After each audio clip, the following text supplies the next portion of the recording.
What's good, family? I'm back with another installment of my apocryphal book series. This video is going to be about the Book of Jubilees, one of three of what I would like to say are of the three main historical books that you should read when reading the Apocrypha. So, Jubilees, aka Lesser Genesis. So, the Book of Jubilees describes itself as being the history of the division of days written by the angel of the presence. This was all given to Moses on Mount Sinai during the time that he was also getting the Ten Commandments. Because again, he was up there for 40 days and 40 nights, or just 40 days. He came down once and then went back up again. So he was up there like 80 days, like 2, 3 months. In this book, it is basically just history broken down in historical time frames called jubilees. A jubilee is a span of about 50 years, also found in Leviticus chapter 25. So just explaining this concept of a jubilee, right? In this book, a jubilee is described as 7 weeks of 7 years. Jubilees, weeks, and years. 1 week equals 7 days, but each day is a year rather than a day, and then there's just 7 weeks. Throughout the course of the book, the verbiage would be like Cain was born in the second jubilee of the third week in the fourth year, or something like that. Like the flood happened in the fourth jubilee, the second week in the third year. Years of the week of the jubilee. I do believe that this book is true because it definitely fills in a lot of the holes that are in the Old Testament. When you read this book, it is really just an expounded version of everything that is in the beginning parts of Genesis. I do advocate people to read these books. I know it may be taboo or something that we're afraid of or have been told by modern church. Our Heavenly Father is too big to just be bound in 66 books. And as well, the books are mentioned in the Bible. Book of Jasher, the Gad the Seer, the Book of Enoch.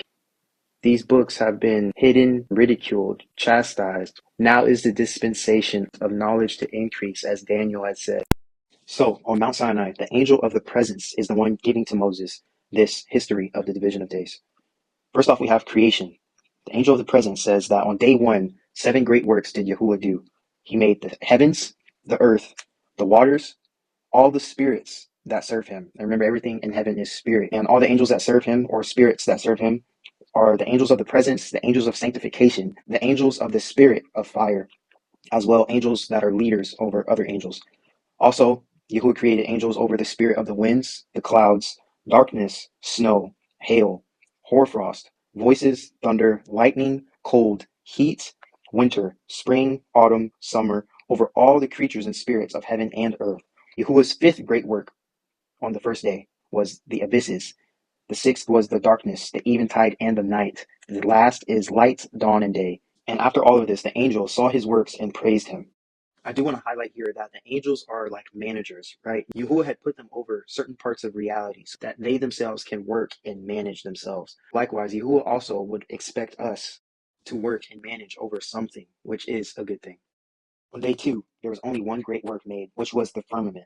I like the way that it was explained here. The waters were divided. Half of it went up above and half of it was down below on the whole face of the earth. And this again was the only work that Yahuwah created on the second day. Again, one day is as our 1,000 years. So just to put that out there, like I'm sure that Yahuwah had did and put in a lot of effort into just the logistics of how all of this stuff is actually working. On the third day of creation, Yahuwah had did 4 great works. Yahuwah had commanded all the water to pass off of the face of the earth and to center all in one place. For dry land then did appear, and then the creation of all bodies of water were also made, so the seas, the rivers, the lakes, and as well the mist and the dew to cover the earth. Again, there were no oceans, but specifically there are only seas, rivers, lakes, small bodies of water, no oceans. As well, the third great work, Yahuwah had sprouted all manner of seeds and trees, all things green, basically. And the fourth great work is that Yahuwah had planted his Garden of Eden in the east of the land of Eden. The Garden of Eden, which is in the east of the world, aka the Philippines, Indonesia area, the land of spices, right? One way to look at it. Next, we have day four, which consists of 3 great works being made. One is the sun, next is the moon, and lastly, the stars. On day 5 of creation, we have 3 great works as well being made. One, Yahuwah had created great sea monsters. As well, he created all the fish and the birds, so all the creatures of the sea and creatures of the sky, as relayed in Genesis. Then we have day 6 of creation, where there were 4 great works made. The first great work was that all of the land animals were made. Secondly, we have man himself being made from the dust of the earth or the ground. The next great work, the third great work, is that woman was made from the rib or the side of Adam. The fourth great work was that man and woman were given dominion, rulership, kingship over everything on earth, all the land and the sea. Dominion, that means to rule, to reign. What does that dominion look like? Chemistry, biology, solving social problems. Something I just want to insert here. What color was Adam? If you're not aware, the people, the language of the Bible are Hebrews. Therefore, we should go to the Hebrew for all of our interpretation and understanding of what the Bible and the true origin of these writings really mean. Because in Hebrew, translating it to another language, as any language goes, there's going to be a loss of information. Anyways, the Hebrew word for ground is Adamah, which means soil, but again, as you can see, it's from its general redness. So it's like red soil. And if Adam was made from the Adamah, the red ground, then he would be reddish. So just put that there. This guy, the God Culture, is his name. Look at his videos on YouTube. He goes into this a lot further, but simply this is what he was saying. And lastly, on day 7 was the day of rest, the Sabbath, and this was the only great work that was made in that day.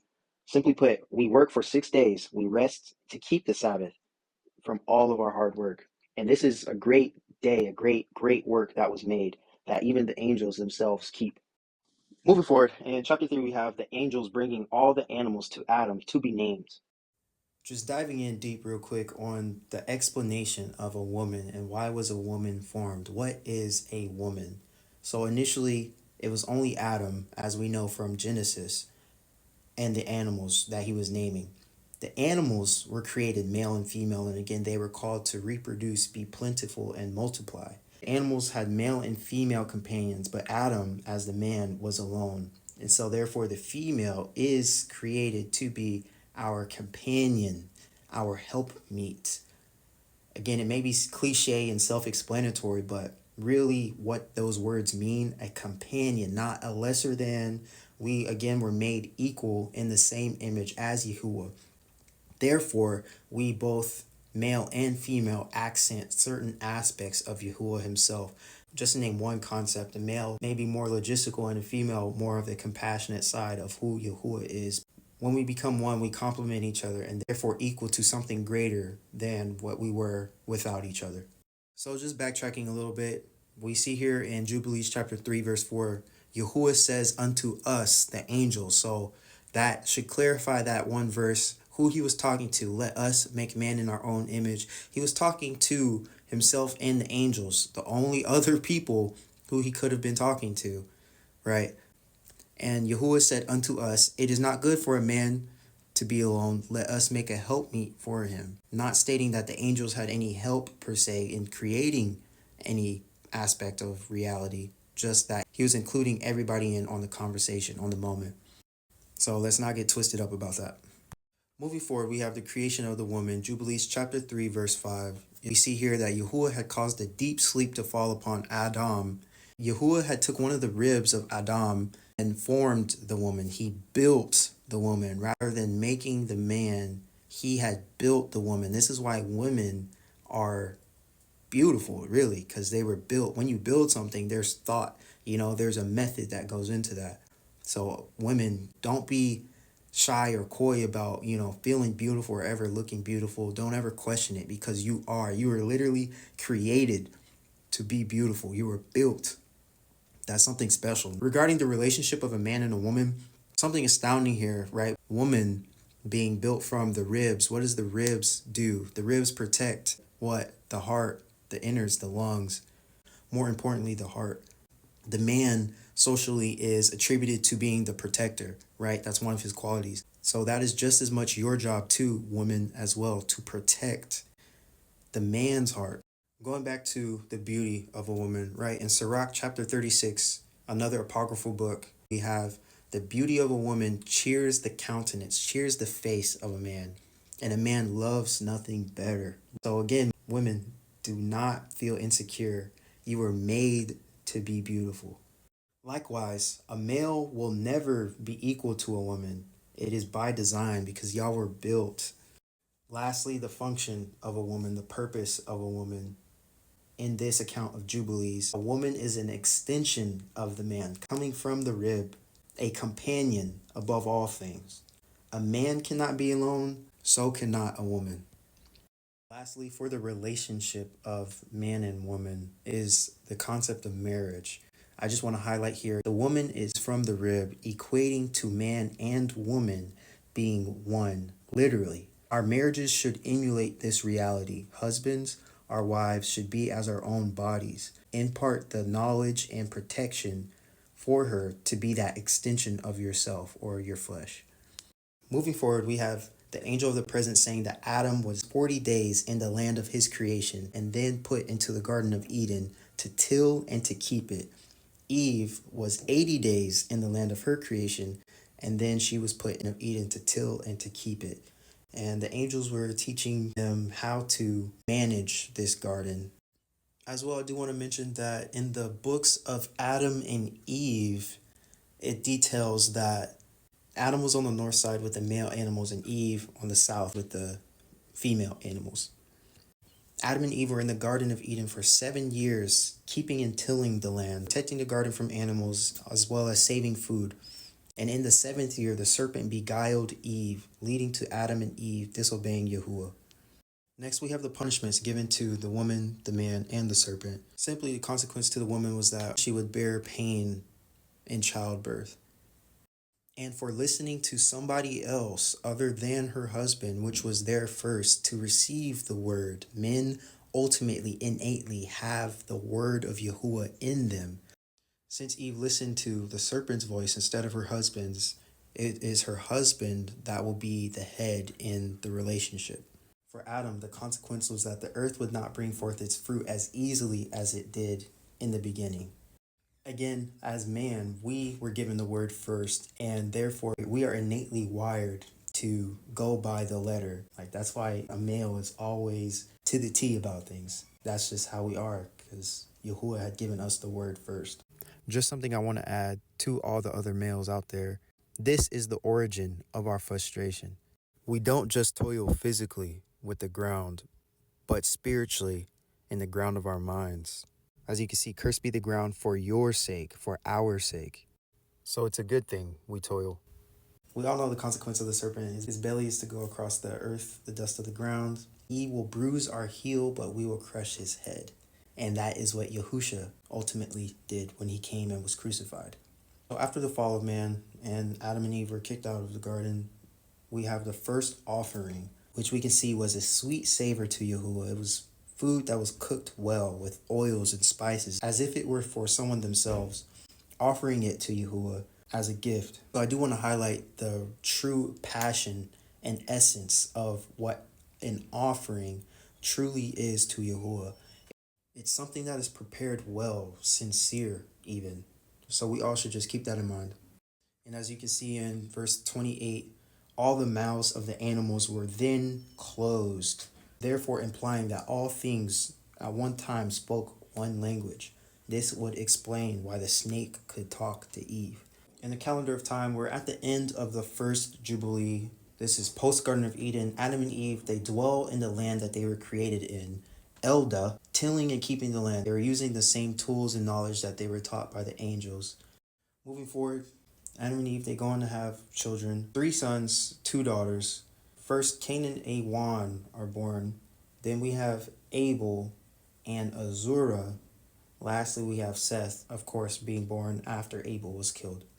I just want to highlight here the topic of the law before the 10 Commandments.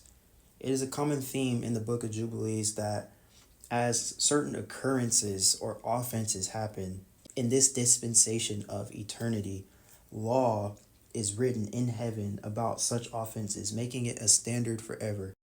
The answer to the question of was there law before the 10 Commandments? Of course. Firstly, we have the first one being in the garden not to eat of this tree. That is a commandment. Addressing, Cain probably didn't know, or that whole topic. Yes, because it was innately woven into reality. Another point is that there's no law until there is an offense. There couldn't have been a particular law pertaining to killing because that hadn't happened yet. But don't get it twisted, that was an offense that went against reality itself that everybody was aware of. Cain slew Abel in the third Jubilee. For this cause in heaven it is written, or made law, cursed is he who smites his neighbor treacherously, and let those who witness iniquity speak, lest they be cursed. So after Abel's death, Seth is born. Later on, he weds Azura. At the end of the fourth Jubilee, we have Cain and Awan conceiving their first child. Moving forward in the fifth Jubilee, we have Cain making the first cities. The first city was named Enoch after Cain's son. During this time as well, Jubilee states that Adam and Eve went on to have many more children. Moving forward, we have Seth and Azura conceiving. Just a little side note here, the women in Jubilees are addressed. Contrary to the Bible, we have a lot more names.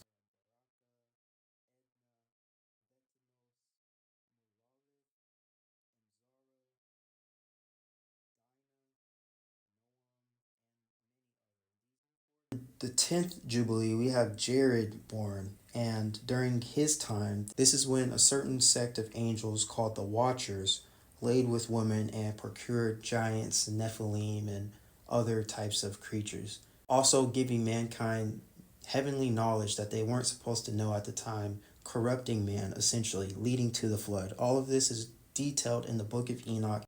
In the 11th Jubilee, we have Enoch being born. Enoch is the first man to learn writing. He wrote all of the signs of heaven according to their order in a book, which is a calendar. As well in Enoch, his main purpose was to write a testimony. The word testimony means a witness, testifying to eternity and all the men on earth, really the past and the future of what was, what will be, as it will happen on the earth until the day of judgment. As well, Enoch saw and understood everything, taking a tour through the hollow earth, taking a tour through what's in the earth, where do we go when we die, of hell itself, of the lake of fire, of how the stars travel and traverse throughout the firmament, what was in heaven, the Garden of Eden itself, the tree of life itself, the tree of knowledge of good and evil, and many other things. He saw Abel when he was dead. He saw Yahuwah himself, the angels, the archangels, their jobs, many things. In the 12th Jubilee, we have Enoch and Edney conceiving Methuselah, which is the oldest man to ever live. More on Enoch was that he was with the angels mostly. He was shown all of heaven and earth, as well as the stars. As well, Enoch testified against all the watchers due to their sin. Enoch was translated after 369 years on earth. He never died, but he was placed in the Garden of Eden, and there he wrote the condemnation or disapproval of men and their wickedness. Upon this account, brought the flood, and Enoch afterwards offered incense to Yahuwah. I do just want to highlight here, after the flood, it is recorded that the flood was on all of the land of Eden. Noted that it's called the Garden of Eden. So what is Eden? Here we have the flood was implying that the whole earth is called Eden. I just want to inform you of the rivers of the flood. Where are they? The rivers of Eden, where are they, and how we can find them. And this guy, again, the God culture, he has a very thorough analysis of where these rivers are today. He states that the mid-oceanic ridge is that original river from Eden, starting at the top in Iceland, recorded through science. This trench is what they call it, but this river is deeper as it goes down across the earth. Earth has a flat surface. The earth is flat. Just want to put that out there. Here, the red is that original mid-oceanic ridge, and then the four colored rivers that break off are these four rivers described in Genesis as well. And again, it would explain why we haven't been able to find them. But with modern day research and just real reading and thorough analysis of what the scriptures and other books say, we can find these locations. The last river, the Pison River, in Genesis is described of being the one that wraps around Eden. So this original river from Eden starts in Iceland and then ends right there at North America. Next, the angel of the presence tells Moses about the four sacred locations that Yahuwah has on earth, or Eden. So the first one is Mount Sion. That second is on the left there, Mount Sinai, which is where Moses is at right now. Then 3 and 4, there's 2 in the Garden of Eden. One is the Garden of Eden, which is the Holy of Holies of the earth. And then there's the mountain that is in the Garden of Eden as well. So there's 2 in the Garden of Eden, but you're only going to see 3 points. Pause to read.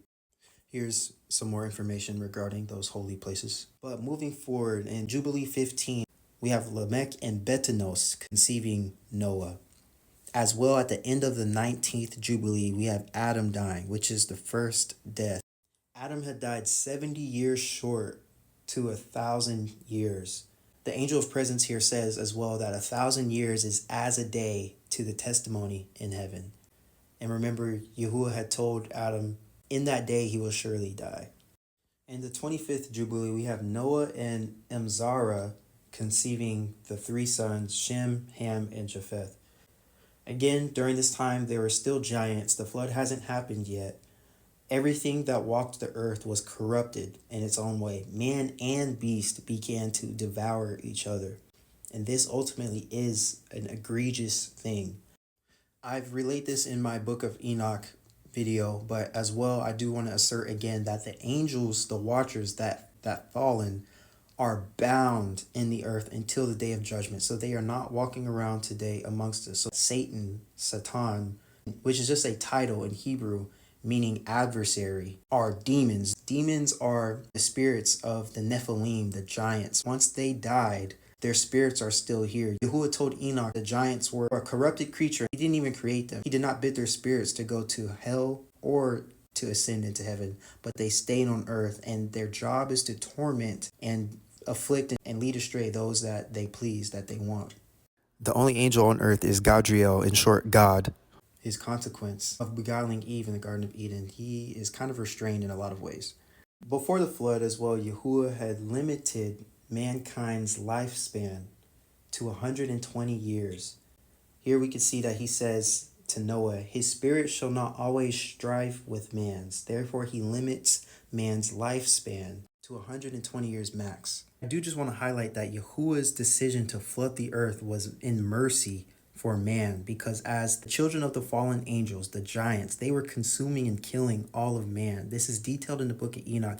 It was so bad that the spirits of the people of the earth were crying out to Yahuwah in response to this madness that was running rampant. And it was said that no flesh would have survived in the end if he allowed that to continue. So it was in mercy that he sent the flood so that man could still be alive today. As well, Yahuwah shows mercy to the people still, because again, they were not saints. They were all corrupt. They didn't follow Yahuwah or even were concerned about following him. He gave them a 120-year grace period of Noah and Methuselah begging them to change from their ways. And they all knew the flood was coming. They just mocked and scorned them. They didn't believe it because it never rained in those days. There was a mist that covered the earth that watered all the plants and vegetables. And again, there were lakes and water and stuff, but there wasn't never rain until the flood and afterwards. So in the 27th Jubilee, we have Noah making the ark. This is the resolution of the flood. Flood waters persisted for 40 days. It was raining, water coming in from the windows of heaven above and the fountains of the deep. And so the earth was filling up for 40 days. After the earth was full of water, the water prevailed, was still on the earth for 5 months or 150 days. It's common to see that Ron Wyatt was the one that had found the quote-unquote ark. We can see through research and reading of etymology and the changing of geography and geographical names that this is in the east, what we can presume to be Mount Everest. As well, Noah offers atonement, which was like Adam, prepared greatly, food as to oneself. Contrary to what I had displayed previously in the Book of Enoch and other research of Ron Wyatt finding this ark, that is false. From the changing etymology of geographic locations, we can see that the names get misconstrued and mixed up, but ultimately we find that the ark rested on Mount Everest. Makes sense according to the language that is in the Book of Jubilees and Genesis as well. We just have to read it appropriately and analyze it appropriately. It's not Turkey, that's something different. The Nephilim ark, the giants, they had made an ark too, allowing them to survive, and that's how they were giants after the flood as well. There's language talking about Noah and his sons traveling from the east to Shinar, which is where the Tower of Babel later is built, which is in Mesopotamia. After the flood, we have Yahuwah's agreement with Noah, therefore mankind, that all the animals can be for food now, as well as the herbs as it was in the beginning. Secondly, the animals have fear of us, so we should not be afraid of any creature, therefore diminishing our authority and stature as having dominion, being kings over earth. The animals have fear of us, if our spirits are right, of course. Nextly, Yahuwah had instructed us to increase and multiply, similar to the beginning. So that message is still the same. But we all are meant to reproduce and multiply. We all should have kids. We all should be in a marriage. Yahuwah stresses not to eat the blood or not to shed blood. The life of all flesh is the blood. Shortly after the flood account, we have the first feast day, is the Feast of Weeks, or aka the Feast of First Fruits. Importantly, this feast has a double nature, twofold. And as well, we are to celebrate it once a year in its season during its month. Why do we celebrate this? Is to renew or rededicate, to remember Yahuwah having mercy from mankind and saving us from the flood. That is why we do the Feast of First Fruits. Next off, we have the Days of Remembrance. Why do we have this feast? It's broken down into the 1st, 4th, 7th, and 10th month. During Noah being on the ark, Yahuwah was very upset. Noah had pleaded to him during these moments in time, during the 1st, 4th, 7th, and 10th months, to have mercy and spare the earth. And so during these months are days of remembrance that Yahuwah had towards Noah, therefore mankind. During these days of remembrance, the 1st month Noah was asked to make the ark. The 4th month, the abysses closed. 7th month, the abysses of the earth had opened. And in the 10th month, land had started to be seen after the flood. Interestingly, each day of remembrance, each month is 13 weeks apart. Noah had made memorials to remember these, celebrated through feasts, days of remembrance. Again, established by the angel of the presence that there are 364 days in a year. The angel does give us a caveat and a warning. If Israel does not adhere to this commandment by the natural order, the days, seasons, and years will be dislodged, like we have today. As well, the angel prophesies that an abominable day will become the holy day. The angel prophesies that an unclean day will be for a feast day. What I would like to say, holy day will be turned into a holiday. As well, the angel says that the days will be obscured. It will be confused. I just want to stay here, since we're talking about the calendar and time and all that. The concept of time now is definitely different than what it actually should be. Again, earlier in the video, I talked about the angel of the presence. If Israel go against the law on the feast days, that the times will be changed. And this indeed did happen multiple times. What we are living in now is the Gregorian calendar that was changed. But before that was the Julian calendar or Julian calendar, which was around during the Roman times. But I mean, what was before that? Because Rome wasn't always here forever, right? There are multiple calendars culturally throughout the world. There's a Chinese, a Hebrew, an Indian, a Aztec, so who's got the right time and what really is the calendar that we should follow? But that is for another video. I do here just want to extol Moses because the angel told him that Israel will disobey the covenants after his death and confusion will come upon them. And I really do respect Moses for staying. What would you have done? Moving forward, after celebrating a feast of first fruits, the first one, Noah had fallen asleep drunken, naked, and Ham, his youngest son, looked upon Noah, his father, told his brothers, and then Shem and Japheth had covered Noah. Once awake, Noah knew of Ham's sin and cursed Ham's son, not Ham, but Ham's son, Canaan. In Jubilees chapter 7, verse 10, it says that cursed be Canaan, an enslaved servant to his brothers, and the sons of Canaan. Canaan was darker skinned, and so were his children. Canaan's curse also referred to as a mark, i.e. the mark of Canaan. So not long after this, Noah blesses his sons. Shem's blessing was Yahuwah shall dwell with him. Ham is that he shall be a servant to Shem. Japheth is that Yahuwah shall enlarge Japheth. I do just want to share an epiphany that I had. Ham being the servant to his brothers, inhabiting the hotter regions, which we can know as Africa, concerning the social issue of Africa being poor and impoverished. This is nothing but the prophecy in our eyes of Ham. His children, his grandsons, shall be servants to their brothers, and showing why Africa is poor and impoverished. They just seem to be unable to get out of that.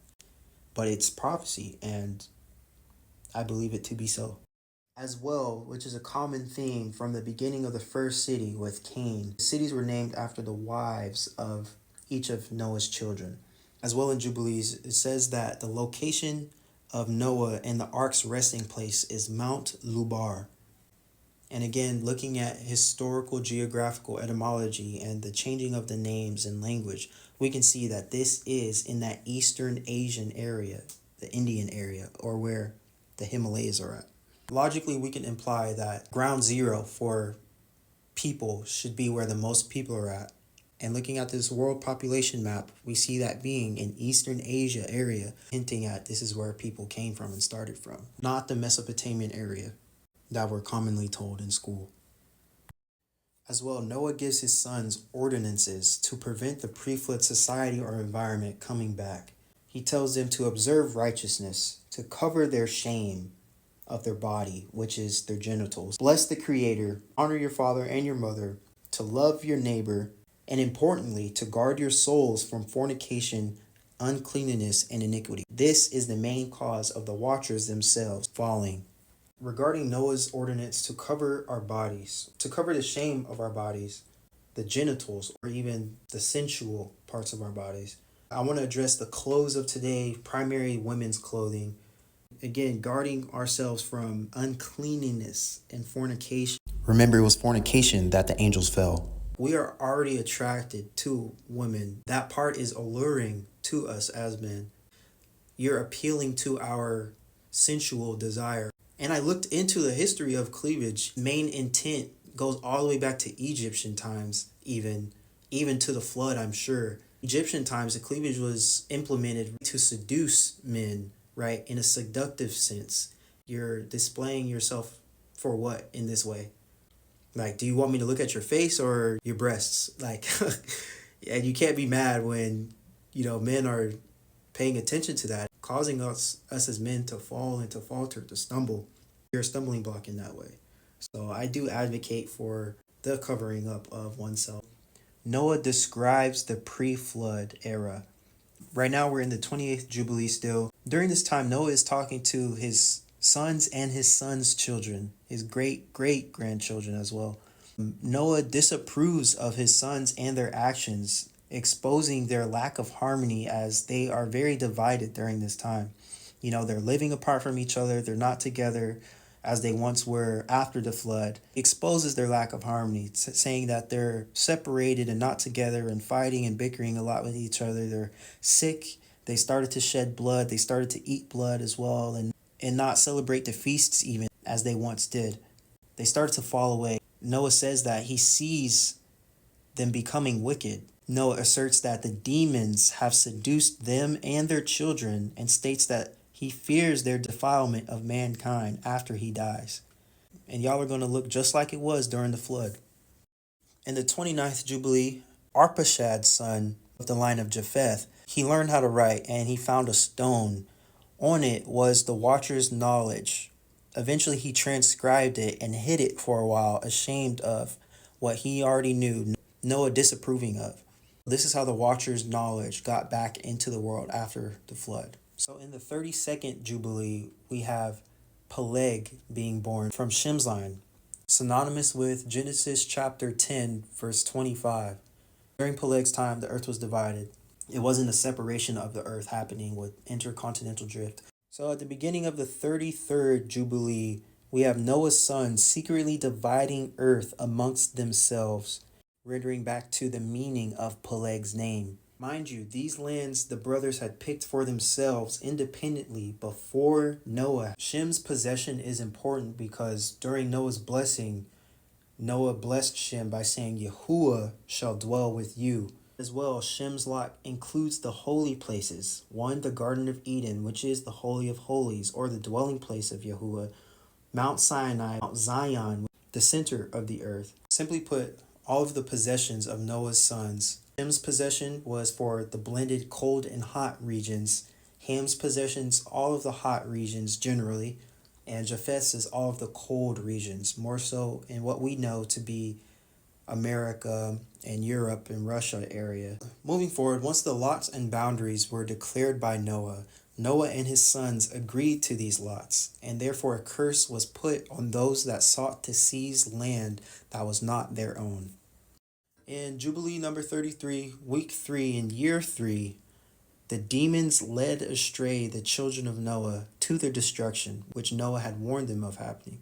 Noah's sons came to Noah concerning their children. Noah therefore prays to Yahuwah to save Noah's sons from destruction from the demons, to imprison them even. And Yahuwah hears Noah and instructs the angels to bind these demons.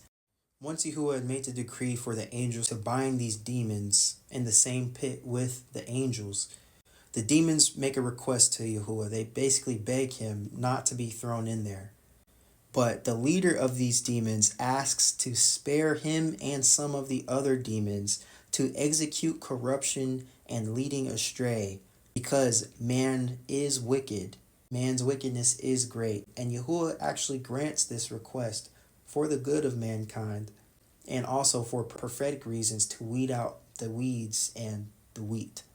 In this passage, we see that Yahuwah had allowed 10% of these demons to oppress and lead astray, to execute corruption to mankind. And so this 10% is what we have here today. Yahuwah tells the angels to teach Noah all of the medicines to combat disease and the demons' seductions, teaching healing with the herbs of the earth. As well, Noah, as you can see here, wrote down all of the medicine in a book and gave it to Shem. So again, we are not meant to be sick. There is a cure, a remedy for all diseases and sickness on earth. You see it here. We are not meant to be sick. There is a cure and remedy for every sickness in the world, all by the healing of the herbs of the earth. This is real. At the end of the 32nd Jubilee, we have Noah dying at 950 years, living for 19 Jubilees, 2 weeks, and 5 years. Moving forward, in the 33rd Jubilee, Peleg and Lamna conceived Ru. They named Ru because the children of men became evil, building a city and a tower. Here's Jubilees' Tower of Babel specs.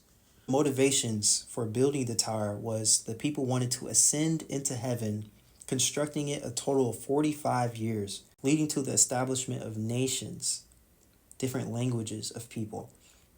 Yahuwah ultimately destroyed this tower, which was in the land of Shinar. Moving forward after this time, Ham's son Canaan disobeys the law of the division of land. Canaan sees the land of Lebanon or the Levant. He sees it as good and settles there. Ham and Canaan's brothers disapprove of this and reprimand Canaan. But Canaan did not care, and he settled there anyway, naming the land after himself, therefore the land of Canaan. And again, going back to the agreement of the division of land, whoever transgresses this law, there's going to be war. This explains why Yahuwah gave this land to the Israelites. And this is, again, the name of the people that the Israelites fought, Canaanites. In the 35th Jubilee, we have the sons of Noah warring against each other. Here it says that they began to take captives, slaves, killing each other, eating blood. They made strong cities, built cities with walls. As well, there was a rise of strong individuals and strong kingdoms. All of this is going against that natural ordinance that was agreed upon by everyone, and that is still happening today. Moving forward, we have the 37th Jubilee. In the 6th week in the 1st year, detailed here is the city of Ur, which is where Abraham's birthplace is. The city of Ur is also known as the Chaldeans. The society of the city of Ur is described as one of making molten images for themselves. So they made a molten image for anything that they desired, and then they worshipped it. As well, witchcraft is a popular practice, astrology and sorcery as well. So everyone had multiple idol gods. Then we have Terah being born in the 37th Jubilee, the 6th week in the 1st year. And in the 39th Jubilee, the 2nd week in the 7th year, Terah and Edna, his wife, had conceived Abram, otherwise Abraham. But Abram was named after his mother's dad, which was a Chaldean from the city of Ur. An epiphany that I had, this explains why Yahuwah had changed the names of Abram and Sarah to Abraham and Sarai. He was named after his grandfather, who was evil, essentially. Moving forward, I'm just going to relay a couple of the main stories about Abraham. Ultimately, Abram separated himself from his father and did not worship the idols of his family. Abram, as well, saved Ur from hordes of ravens that ate all the crops. He reasons with his father and destroys all of his father's gods or idols. Abram, reasoning with his father, why does he worship things that don't have breath, that can't move, that aren't animated? He reasons with his father and his brother and his family about why they worship such things, and ultimately destroys all of his father's gods and idols, showing their foolishness for worshiping such a thing.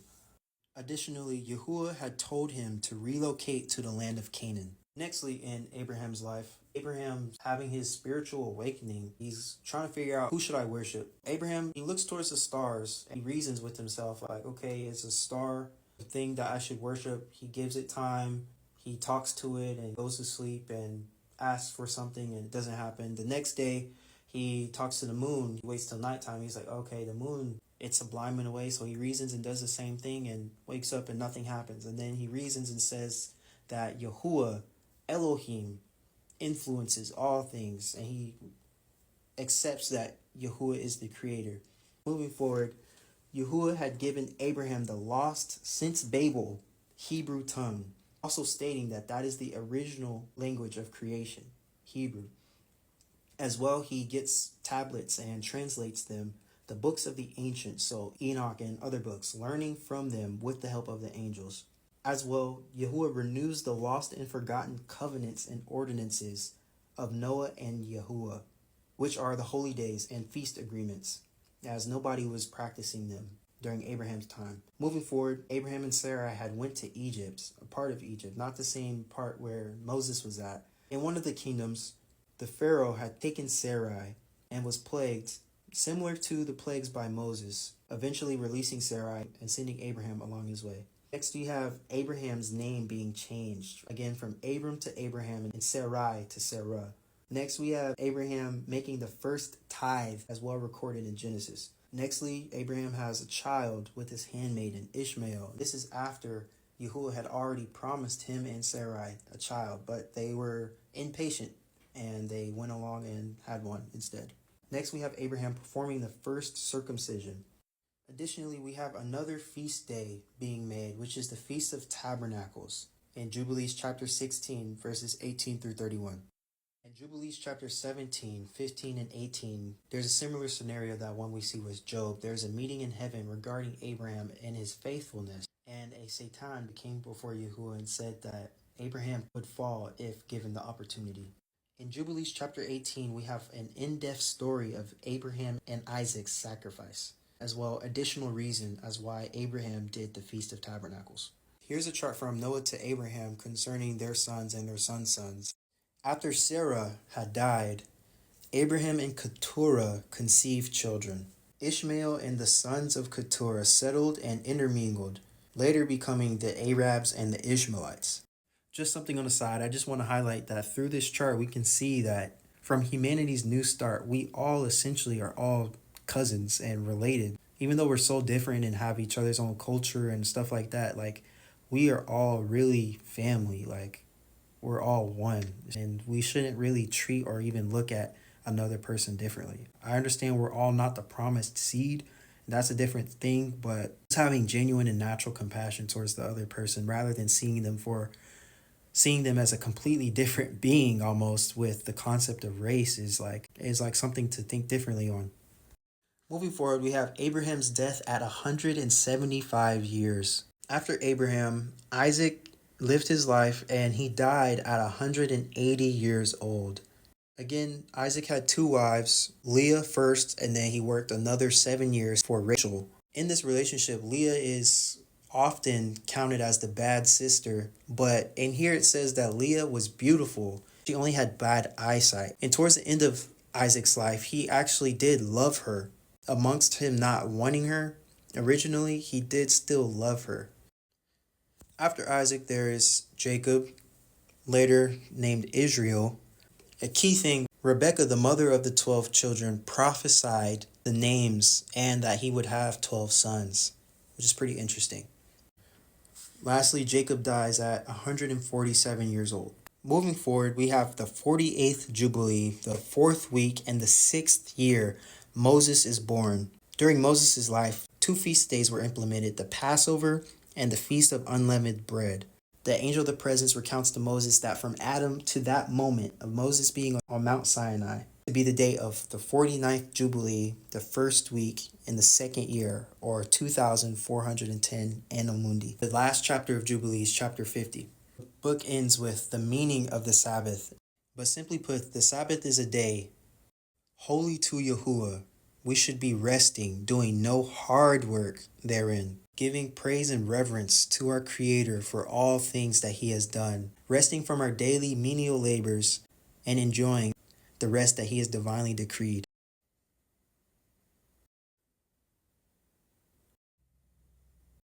There's so much in these books that detail the true history of what is, what was, and what will be to come.